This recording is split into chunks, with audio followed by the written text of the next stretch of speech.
Report muna mula kay Manang Milky ko ng Sister L. Nako, 200 million pesos na ransom na ibinayad ng pamilya ng negosyanteng si Anson Ke dapat daw ma-recover. Sino nagsabi niyan? RH12 Milky Rigunan. Manang Milky.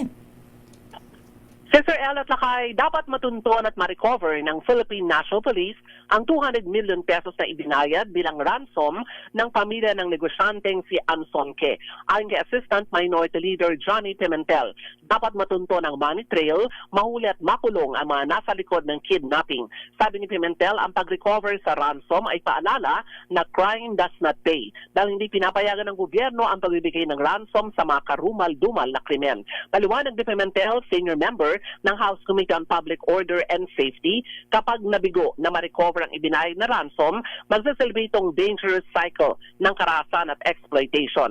Una rito, kinuha na ng PNP ang tulong ng Anti-Money Laundering Council para matrace ang cryptocurrency payments na isinagawa hanggang umabot sa 200 million pesos. Kapag na-trace ang digital money trail, matutunton ang dalawa pang Chinese nationals na suspect sa pagkidnap at pagpatay kay Ke at sa driver nito na si Armani Pabilio. Ako si Neil Gregorio Milky. para sa DZRH. At siguro dyan din magkakaalaman kung involved nga yung anak o hindi, di ba?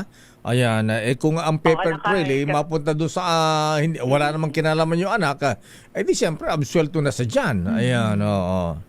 Totoo yan. Oo, kasi idinadawit yung anak niya na merong kaugnayan doon sa pagkidnap at pagpatay sa kanyang ama, maging doon sa driver. So ang gusto nga ni Congressman Pimentel, matrace yung money trail, pinadala para ito through cryptocurrency payments sa kahulugan in tranches daw hanggang umabot ng 200 million pesos. So ngayon, ang PNP naman at ang AMLAC ay nakikipag-ugnayan na para matrace itong money trail at matunton yung dalawa pang Chinese nationals na suspect sa pagkidnap at pagpatay kay Anton Ke. Siguro pagbalik ng Congress, ang most worshipful Congressman Johnny Pimentel, baka pwedeng maimbestigahan din yung mga ganitong issue. Ayan, yung mga sa AMLAC, ayan, paano nakalusot ang mga iyan. Totoo yan, Lakay. Kasi di ba ang sinasabi ang AMLAC, kapag sunod-sunod yung deposit, halimbawa na tago 500,000, na nakikita nila, ba't ganito yung kalalaki, hindi na nakikita. Kailangan magsagawa ng hearing ang Congress at ang Senate, di ba? Para kunin ang atensyon ng AMLAC na imbestigahan yung ganong kalalaking transfer ng pera. Ayan, tama ka. Maraming salamat, Manang Milky. Balik sa iyo, Lakay at Sister L. Damdamin.